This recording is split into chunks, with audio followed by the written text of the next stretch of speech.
سلام، به یه ویدیو دیگه با من خوش اومدید. قبل از اینکه ویدیو رو شروع کنم میخوام بگم که به حرفتون گوش دادم، میکروفون رو سفارش دادم و به احتمال زیاد ویدیوی بعدی با میکروفون میام باهاتون صحبت میکنم. الانم سعی دارم میکنم که دستامو زیاد تکون ندم چون بعضیا اذیت میشن. دوم این که میخواستم بگم به محضی که من میام دکمه ریکوردو میزنم به من خیلی حس خوب میده، چون میتونم بیام نظریاتم و تجربیاتم رو به اشتراک بذارم و از همه باحالتر برای من اون قسمتیه که به محضی که ویدیو رو آپلود میکنم شما شروع میکنید به کامنت گذاشتن و تجربیات و نظراتتون رو میگید. اولا که میخوام از همین ازتون تشکر کنم چون این بر من خیلی با ارزشه. دوم این که این تجربه و نظر شما حتما به آدمایی که میان این کامنت ها رو میخونن خیلی خیلی کمک میکنه. پس میخوام ازتون خواهش کنم تا آخر این ویدیو رو ببینید و حتما نظرات و تجربیاتتون رو با همه ما به اشتراک بذارید. خب این ویدیو در مورد چی قراره باشه؟ یه جمله معروفی هست که میگن ترکیه همون بی‌حجاب ایرانه، یعنی در واقع آدمایی که میان به ترکیه مهاجرت میکنن به یه جایی مثل ایران دارن میرن، فقط با این تفاوت که میتونن اینجا حجاب نداشته باشن و به راحتی حالا دیسکو برن و کلاب برن و مشروب بخورن. خب حالا من یه سرچ کوچیکی کردم که بیام با اعداد و رقم به این سوال جواب بدم که آیا واقعا ترکیه همون نسخه بی‌حجاب ایران هست یا نیست، یا یه سری تفاوت‌ها و برتری‌ها داره. پس تا آخر ویدیو رو ببین و حتما نظرتو با ما به اشتراک بذار. اول از همه من رفتم یه سرچ کردم که اصلا کیفیت زندگی بر اساس چه شاخصهایی بررسی میشه که آقا این کشور الان مناسب زندگی هست یا نیست، که 9 تا مورد بود. مورد اول درآمد و ثروت یک کشور بود، یعنی ثروت ملی یک کشور بود. مورد دوم سلامتی بود که مردم چقدر دسترسی دارن به مسائل بهداشتی و درمانی، مثلا رایگان نیست، گرونه، ارزونه، کیفیتش در چه سطحیه. سومیش آموزش بود که میزان دسترسی مردم به آموزش، که حالا آموزش رایگان هست نیست، دسترسی در چه اندازه است. چهارمی مسکن بود که کیفیت و دسترسی مردم به مسکن رو بررسی میکرد. پنجمی امنیت بود که امنیت از لحاظ جرم و جنایت و امنیت عمومی توی کشور بودش. ششمی محیط زیست، همون کیفیت آب و هوا و آلودگی رو بررسی میکرد. هفتمی اوقات فراغت و فرهنگ بود که مردم چقدر دسترسی به امکانات فرهنگی دارن و چقدر اوقات فراغت دارن واسه اینکه تفریح کنن و دسترسی به مکانهای تفریحی داشته باشن.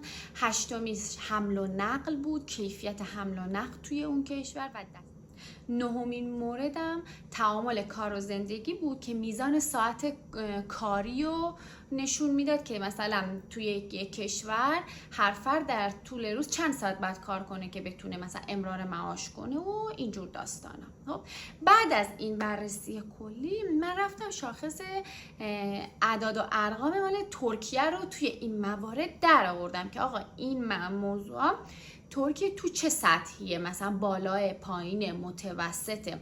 حالا من اعداد رقم رو اینجا می نویسم مال ترکیه، مال ایرانم بعدش می نویسم که خودتون راحت بتونید مقایسه بکنید. زندگی توی ترکیه که الان میخوام بگم مال سال 2024، اینو برید سرچ کنید قشنگ همه رو میاره، یعنی از خودم نمیگم، اینا همه آماریه که گرفته شده.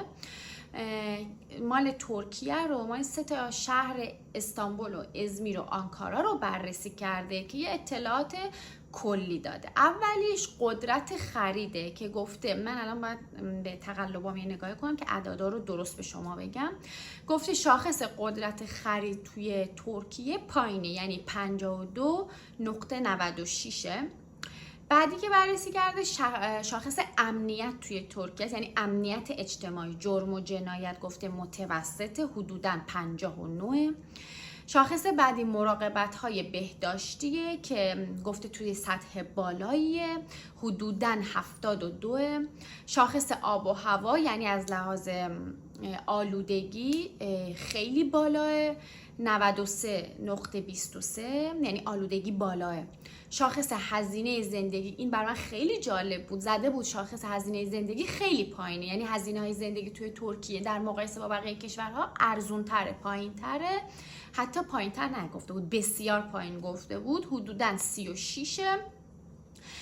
قیمت ملک بر درآمد، یعنی با اون درآمدی که داره فرد چقدر میتونه که مثلا ملک بخره نخره چطوریه، که گفته بود متوسط حدوداً 12. شاخص ترافیکشو خیلی بالا گفته بود، حدوداً 44. و شاخص آلودگی و بازم زیاد گفته بود، یعنی قشنگ گفته بود شاخص آلودگی بالای حدود 65، که من این تصور رو نداشتم، یعنی این هزینه زندگی و آلودگی که گفته بود هزینه زندگی پایینه و آلودگی بالاه، فکر نمی کردم اینطوری باشه. خب این شاخص های حالا واسه ترکیه بود. الان شاخص های کیفیت زندگی توی ایران رو رفتم چک کردم، الان اونو براتون میگم که چطوریه. اول از همه قدرت خرید رو گفته قدرت خرید توی ایران خیلی پایینه، حدوداً 32. امنیت متوسطه. چرا؟ چون جرم و جنایت ظاهرا توی ایران بیشتر اتفاق میفته، یعنی جرم و جنایت میزانش توی ایران زیاده. مراقبت های بهداشتیش متوسطه، حدوداً 52. آب و هوا، یعنی آلودگی هوا نسبتاً بالای، حدود 70. هزینه زندگی بسیار بسیار پایین، یعنی خیلی هزینه زندگی توی ایران ارزونه، حدود 24. قیمت مسکن بر درآمد خیلی بالاه، یعنی با درآمدی که دارید شما نمیتونید صاحب مسکن بشید، حدوداً 23. ترافیک خیلی زیاد، حدوداً 47. آلودگی خیلی زیاد، یعنی شاخص آلودگی زده بود خیلی زیاد، حدوداً 76. که این به طور کلی، این مال 2024 که گفته به طور کلی شاخص‌هایی مثل اقتصاد و آب و هوا و بهداشت نشون میده که ایران زیاد جای مناسبی برای زندگی نیست. با این اعداد و ارقامی که گفتم و مقایسه‌ای که کردیم به این نتیجه میرسیم که قدرت خرید توی ترکیه بهتر از ایرانه، یعنی مردم با درآمدی که دارن راحت‌تر میتونن یعنی امرار معاش بکنن تا توی ایران نسبت به درآمدی که دارن. از نظر امنیت ترکیه هم مشکل امنیتی داره متاسفانه، ولی در مقایسه با ایران امنیتش بیشتره. در مقایسه با سیستم بهداشتی نسبت به ایران هر دو کشور مثلا تقریبا توی سطحیان، اما ترکیه سیستم بهداشتی بهتری داره. از نظر آب و هوایی هر دو، یعنی آب و هوای هر دو تقریبا توی رنجن، ولی از نظر سطح آلودگی هر دو هم جزو کشورهایی که آلودگی دارن، ولی باز ایران بدتر از ترکیه است. از نظر هزینه زندگی تو هر دو کشور جزو کشورهایی که هزینه زندگی توش خیلی ارزون داره، اما ایران خیلی ارزون تر از ترکیه است.